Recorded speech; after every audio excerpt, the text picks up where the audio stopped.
11. Quidditch. Memasuki bulan November, hawa menjadi sangat dingin. Pegunungan yang mengelilingi sekolah berubah abu-abu bersaput es dan danau seolah menjadi baja beku. Setiap pagi tanah berselimut salju. Hagrid terlihat dari jendela atas tengah melumerkan salju pada sapu-sapu untuk pertandingan Quidditch. Ia memakai jubah panjang dari kulit tikus mondok, sarung tangan dari bulu kelinci, dan sepatu bot besar dari kulit berang-berang. Masa pertandingan Quidditch telah mulai. Pada hari Sabtu, Harry akan bermain dalam pertandingan pertamanya setelah berminggu-minggu berlatih. Gryffindor versus Slytherin. Jika Gryffindor menang, peringkat mereka akan naik ke tempat kedua dalam kejuaraan antar asrama. Nyaris tak ada yang pernah melihat Harry bermain, karena Wood telah memutuskan bahwa sebagai senjata rahasia mereka, Harry harus dirahasiakan. Tetapi berita bahwa dia akan bermain sebagai Seeker entah bagaimana telah bocor, dan Harry tak tahu mana yang lebih buruk. Anak-anak berkata kepadanya bahwa dia akan bermain dengan brilian, atau mereka berkata akan berlari-lari di bawahnya memegangi kasur. Sungguh beruntung bahwa sekarang Harry berteman dengan Hermione. Dia tak tahu bagaimana bisa menyelesaikan semua PR-nya tanpa Hermione, apalagi dengan latihan menit terakhir Quidditch yang diwajibkan Wood. Hermione juga telah meminjaminya buku Quidditch dari masa ke masa yang ternyata menarik sekali. Harry jadi tahu ada 700 cara melakukan tindakan bodoh dalam Quidditch, dan kesemuanya terjadi di pertandingan Piala Dunia pada tahun 1473. Bahwa Seeker biasanya pemain yang paling kecil dan paling gesit, dan bahwa kecelakaan paling berat Quidditch tampaknya diderita mereka. Bahwa walaupun orang jarang sekali mati karena bermain Quidditch, bisa terjadi wasit-wasit menghilang begitu saja dan baru ditemukan berbulan-bulan kemudian di gurun Sahara. Hermione sudah tidak terlalu ketat lagi dalam hal melanggar peraturan sejak Harry dan Ron menyelamatkannya dari troll gunung, dan sikapnya juga jadi jauh lebih menyenangkan. Sehari sebelum pertandingan Quidditch pertama hari, mereka bertiga berada di halaman yang super dingin selama jam istirahat, dan Hermione menyihir api biru terang yang bisa dibawa-bawa dalam botol selai. Mereka sedang berdiri memunggungi api itu, menghangatkan diri ketika Snape menyeberangi halaman. Harry, Ron, dan Hermione merapat untuk menghalangi api dari pandangan. Mereka yakin menyihir api tak diizinkan. Celakanya, wajah mereka yang menyiratkan perasaan bersalah tertangkap mata Snape. Dia mendekat dengan terpincang-pincang. Dia tidak melihat api itu, tetapi kelihatannya dia mencari-cari alasan untuk bisa mengadukan mereka. Apa itu yang kau pegang, Potter? Buku Quidditch dari masa ke masa. Harry menunjukkannya.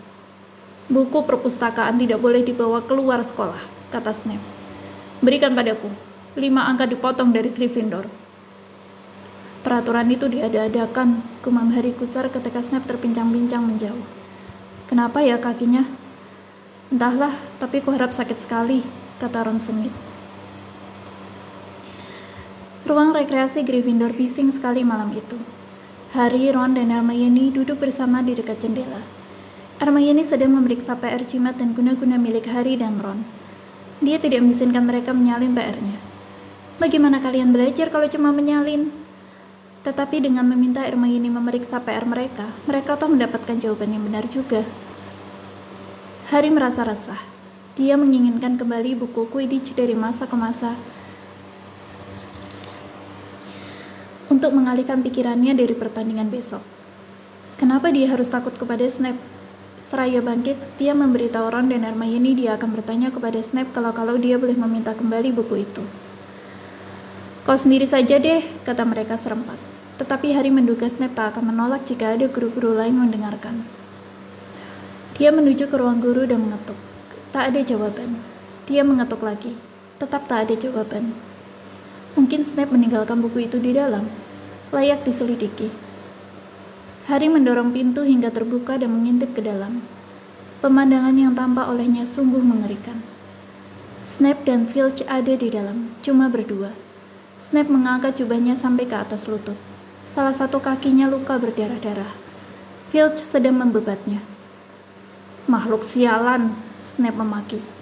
Bagaimana mungkin kita mengawasi 3 kepala sekaligus? Harry berusaha menutup pintu diam-diam, tetapi Potter! Wajah Snape berkeriut saking marahnya ketika dia menjatuhkan jubahnya untuk menyembunyikan kakinya. Harry menelan ludah. Saya hanya ingin tahu apakah saya boleh mengambil buku saya. Keluar! Keluar! Harry pergi sebelum Snape sempat mengurangi angka Gryffindor. Dia berlari balik ke atas.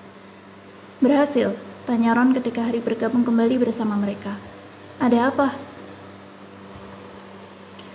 Dalam bisikan pelan, Harry memberitahu mereka apa yang telah dilihatnya.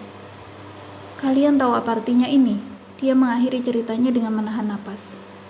Dia mencoba melewati anjing kepala 3 itu pada malam Halloween. Kesitulah dia waktu kita melihatnya. Dia ingin mengambil entah apa yang dijaga si anjing, dan aku berani mempertaruhkan sapuku. Dialah yang memasukkan troll itu untuk mengalihkan perhatian. Mata Hermione terbelalak. Tidak, dia tak akan begitu, kata Hermione. Aku tahu dia tidak begitu menyenangkan, tetapi dia tidak akan mencoba mencuri sesuatu yang disimpan Dumbledore. Astaga Hermione, kau pikir semua guru itu orang suci atau apa? Tukas Ron. Aku setuju dengan Harry, aku tidak percaya pada Snape. Tetapi apa yang dikejarnya? Apa yang dijaga anjing itu? Harry pergi tidur dengan kepala penuh pertanyaan yang sama. Neville mendengkur keras, tetapi Harry tidak bisa tidur. Dia mencoba mengosongkan pikiran. Dia perlu tidur. Dia harus tidur. Beberapa jam lagi dia akan bermain dalam pertandingan Quidditch yang pertama. Tetapi ekspresi wajah Snape ketika Harry melihat kakinya tidak mudah dilupakan.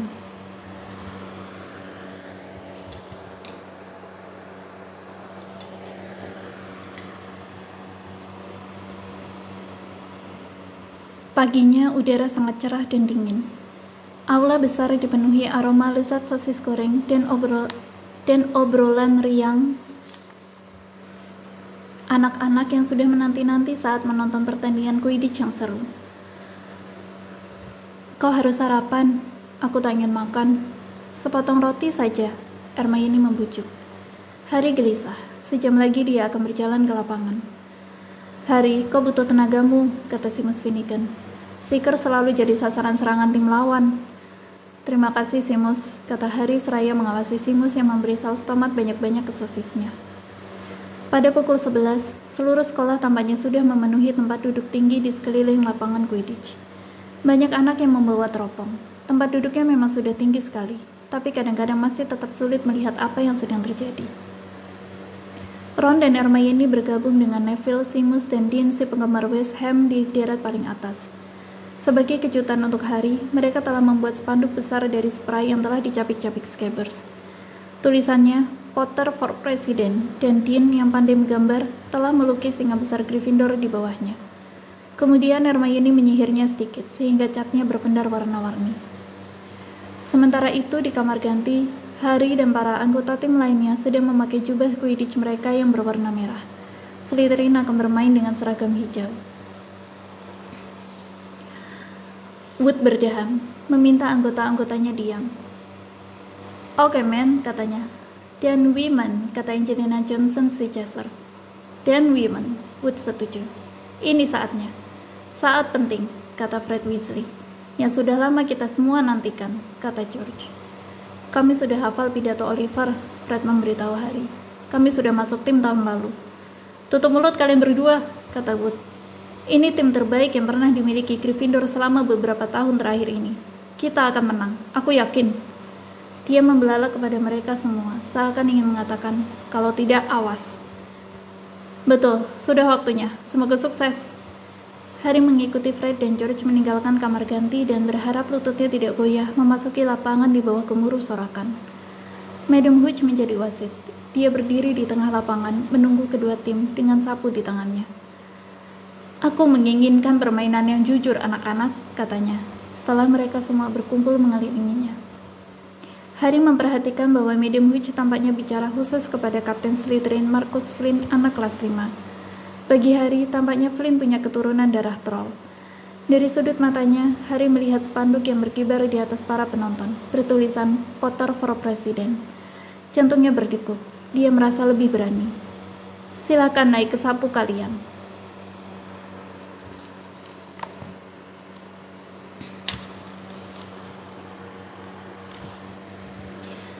Harry naik ke atas nimbus 2000-nya. Madam Hooch meniup peluit peraknya keras-keras. 15 sapu meluncur ke atas, makin lama makin tinggi.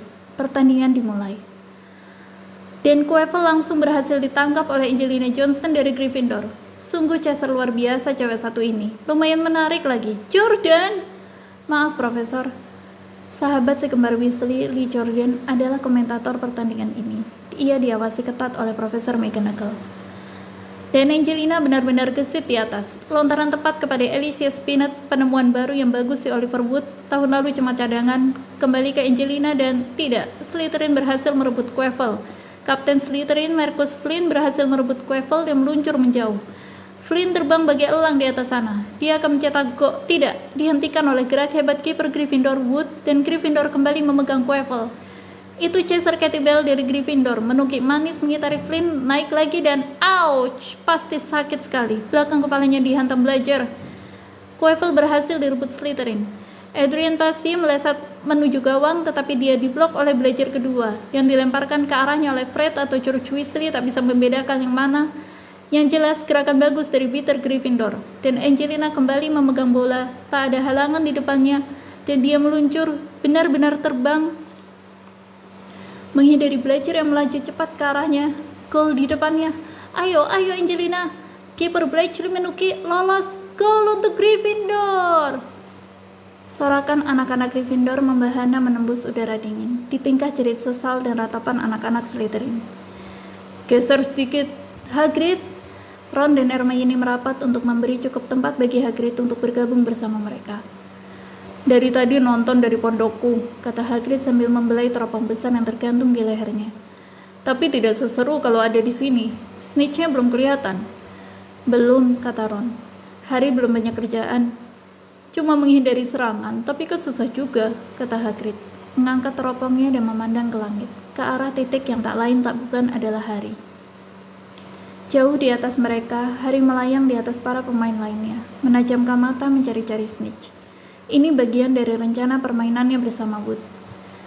Menyingkirlah jauh-jauh sebelum kau melihat Snitch, kata Wood. Kita tak ingin kau diserang sebelum waktunya. Ketika Angelina mencetak gol, Harry 2 kali melakukan terbang jungkir balik untuk melepas perasaannya. Sekarang dia sudah mencari-cari Snitch lagi. Sekali dia melihat kilatan emas, tetapi ternyata pantulan arloji salah satu dari sekembar Weasley. Sekali ada Belajar yang meluncur ke arahnya. Tetapi Harry berhasil mengelak dan Fred kemudian mengejar bola itu. Baik-baik saja di atas Harry. Fred masih sempat berteriak ketika dia memukul Belajar keras-keras ke arah Marcus Flynn. Slytherin memegang bola, kata Lee Jordan. Chaser pasti menunduk menghindari 2 Belajar, 2 Weasley, dan Chaser Bell dan meluncur ke arah. Tunggu, apakah itu Snitch? Gumaman merambat di antara para penonton ketika Adrian pasti menjatuhkan Quaffle gara-gara terlalu sibuk menoleh memandang kilatan emas yang baru saja melewati telinga kirinya. Harry melihatnya. Dengan penuh semangat dia menukik menuju kilatan emas itu. Seeker Slytherin Terence Hicks juga telah melihatnya. Bersamaan mereka meluncur menuju Snitch. Semua Chaser tampaknya sudah melupakan tugas mereka saat mereka melayang di udara untuk menonton. Harry lebih cepat daripada Hicks. Dia bisa melihat bola kecil bulat itu dengan sayap berkepak meluncur ke atas. Harry menambah kecepatan. Brak! Gerung marah terdengar dari anak-anak Gryffindor di bawah. Marcus Flynn sengaja menabrak Harry dan sapu Harry melenceng keluar jalur. Lalu Harry sendiri berpegang erat-erat agar tidak jatuh. Curang! Jerit anak-anak Gryffindor. Madam Hooch memarahi Flynn dan memberikan lemparan penalti pada Gryffindor. Tetapi dalam hiruk pikuk itu, tentu saja Snitch sudah menghilang lagi. Di tempat duduknya, Dean Thomas berteriak, "Keluarkan dia! Wasit, kartu merah!" "Ini bukan sepak bola, Dean," Ron mengingatkan. "Kau tak bisa mengeluarkan pemain dalam Quidditch. Dan apa itu kartu merah?" Tetapi Hagrid membela Dean. "Mereka harusnya ubah aturannya. Flynn bisa bikin Harry jatuh dari atas." Sulit bagi Lee Jordan untuk tidak memihak. "Jadi, setelah kelicikan yang menyebalkan dan tampak jelas tadi, Jordan," tegur Profesor McGonagall. "Maksudku, setelah kecurangan yang terang-terangan dan menjijikkan, Jordan, kuperingatkan kau." Baiklah. Flynn nyaris membunuh Seeker Gryffindor. Ini bisa terjadi pada siapa saja, saya yakin. Maka penalti untuk Gryffindor yang dilakukan oleh Spinnet dan langsung dilemparkan kembali. Tak ada masalah, pertandingan masih berlangsung. Gryffindor masih memegang bola. Ketika Harry menghindari Belajar lain yang meluncur ke arahnya dengan membahayakan, sapunya mendadak menukik mengerikan. Sedetik Harry mengira dia akan jatuh. Dipegangnya erat-erat sapunya dengan kedua tangannya, juga dicepitnya dengan lututnya. Belum pernah dia mengalami yang seperti ini. Terjadi lagi, seakan sapu itu ingin melontarkannya. Tetapi Nimbus 2000 tidak tiba-tiba saja ingin menjatuhkan penumpangnya. Harry berusaha menuju ke tiang gawang Gryffindor lagi. Terpikir olehnya untuk mengusulkan pada Wood agar minta waktu istirahat sebentar. Dan tiba-tiba disadarinya bahwa dia kehilangan kendali atas sapunya. Dia tidak bisa membelokkannya. Dia bahkan tidak bisa mengontrolnya sama sekali. Sapu itu terbang zigzag di udara dan berulang-ulang membuat gerakan mengibas yang nyaris membuat Harry jatuh. Lee masih mengomentari. Bola di tangan Slytherin. Flynn memegang Quaffle, melewati Spinat, melewati Bell. Muka Flynn terhantam belajar. Mudah-mudahan hidungnya patah. Cuma bergurau, Profesor. Slytherin mencetak gol. Oh, tidak. Anak-anak Slytherin bersorak. Tampaknya tak seorang pun melihat bahwa sapu Harry bertingkah aneh. Sapu itu pelan-pelan membawa Harry makin tinggi, menjauh dari permainan, seraya menyentak dan memelintir. Ngapain sih Harry? Gumam Hagrid. Dia memandang lewat teropongnya. Kalau tak kenal dia, aku akan bilang dia kehilangan kendali atas sapunya. Tapi mana mungkin? Mendadak anak-anak di seluruh tribun menunjuk-nunjuk ke arah Harry. Sapunya berguling-guling. Harry hanya bisa berpegangan agar tidak jatuh. Kemudian semua penonton menahan napas. Sapu Harry menyentak liar dan Harry terlontar dari atasnya. Sekarang dia hanya bergantungan dengan satu tangan saja. Apa sesuatu terjadi ketika Flynn memblokirnya? Seamus berbisik. Mana mungkin, kata Hagrid, suaranya bergetar. Tak ada yang bisa pengaruhi sapu itu kecuali sihir hitam yang kuat. Tak ada anak yang bisa melakukannya kepada Nimbus 2000. Mendengar ini, Hermione merebut teropong Hagrid, tetapi alih-alih meneropong Harry, dengan panik dia mengarahkannya kepada para penonton. Apa yang kulakukan? Rintih Ron, wajahnya pucat. Sudah kuduga, Hermione kaget menahan napas. Snape, lihat! Ron merebut teropong itu. Snape ada di tengah, di deretan tempat duduk yang berhadapan dengan mereka. Matanya tertuju ke arah Harry dan mulutnya komat-kamit tak hentinya. Dia sedang berbuat sesuatu, memantrai sapu Harry, kata Hermione. Apa yang harus kita lakukan? Serahkan saja padaku. Sebelum Ron sempat mengucapkan sepatah kata, Hermione sudah lenyap. Ron kembali mengarahkan teropong kepada Harry. Sapunya bergetar begitu hebat sehingga nyaris tak mungkin baginya untuk bergantung lebih lama lagi.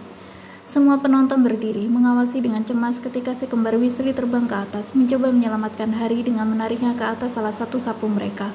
Tetapi percuma. Setiap kali mereka berhasil mendekat, sapu Harry akan melompat makin tinggi lagi. Mereka menukik turun dan memutar di bawahnya, rupanya berharap menangkap Harry jika dia jatuh. Marcus Flynn menyambar Quaffle dan mencetak gol 5 kali tanpa ada yang memperhatikan. Ayo Hermione, Ron bergumam putus asa. Hermione dengan susah payah berusaha menuju deretan tempat duduk di tempat Snape berdiri dan sekarang berlarian di deretan di belakangnya. Dia bahkan tidak berhenti untuk meminta maaf ketika menabrak Profesor Quirrell sampai jatuh terjerembab ke deretan di depannya. Setibanya di tempat Snape, Hermione berjongkok, mencabut tongkatnya dan membisikkan beberapa kata pilihan. Nyala api biru meluncur dari ujung tongkatnya, menyambar ujung jubah Snape. Perlu kira-kira 30 detik bagi Snape untuk menyadari bahwa jubahnya terbakar. Jeritan mendadaknya cukup membuat Hermione tahu dia telah melaksanakan tugasnya.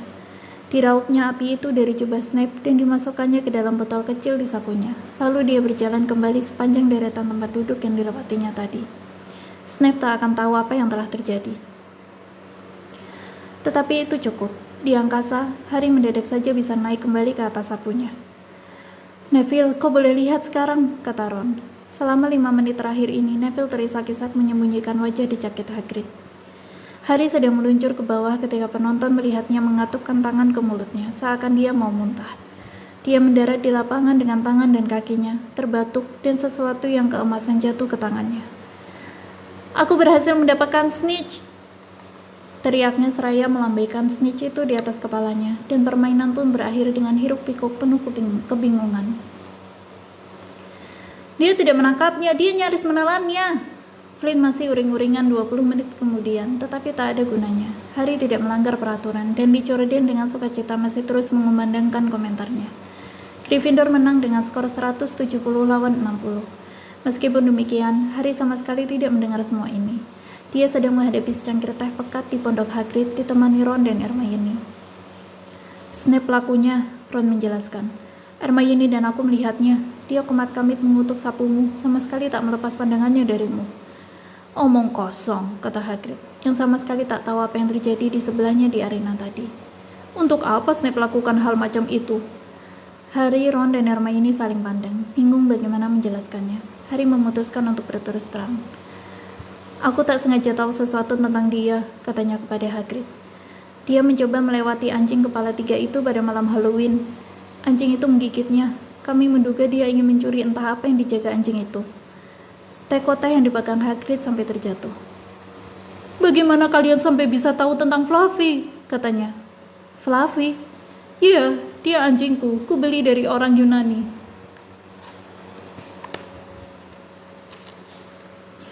Yang ketemu aku di rumah minum tahun lalu. Ku pinjamkan dia ke Dumbledore untuk jaga. Ya, pancing Harry penuh semangat. Jangan tanya-tanya lagi, tukas Hagrid keras. Itu rahasia besar. Tapi Snape mau mencurinya. Omong kosong, kata Hagrid lagi. Snape guru Hogwarts, dia tidak akan berbuat begitu. Kalau begitu, kenapa dia mau membunuh Harry? Seru Hermione. Kejadian sore itu rupanya telah mengubah penilaian Hermione tentang Snape. Aku bisa mengenali orang yang mau berbuat buruk, Hagrid. Aku sudah membaca banyak tentang itu. Kita harus mempertahankan kontak mata, dan Snape sama sekali tidak berkedip. Aku melihatnya. Ku beritahu kalian, kalian keliru, kata Hagrid panas. Aku tak tahu kenapa Sapu Hari bertingkah seperti itu, tapi Snape tidak akan coba bunuh murid. Sekarang dengarkan aku kalian bertiga. Kalian campuri hal-hal yang bukan urusan kalian. Itu berbahaya. Lupakan saja anjing itu, dan lupakan apa yang dijaganya. Itu urusan Profesor Dumbledore dan Nicholas Flamel. Aha, ceplas Harry.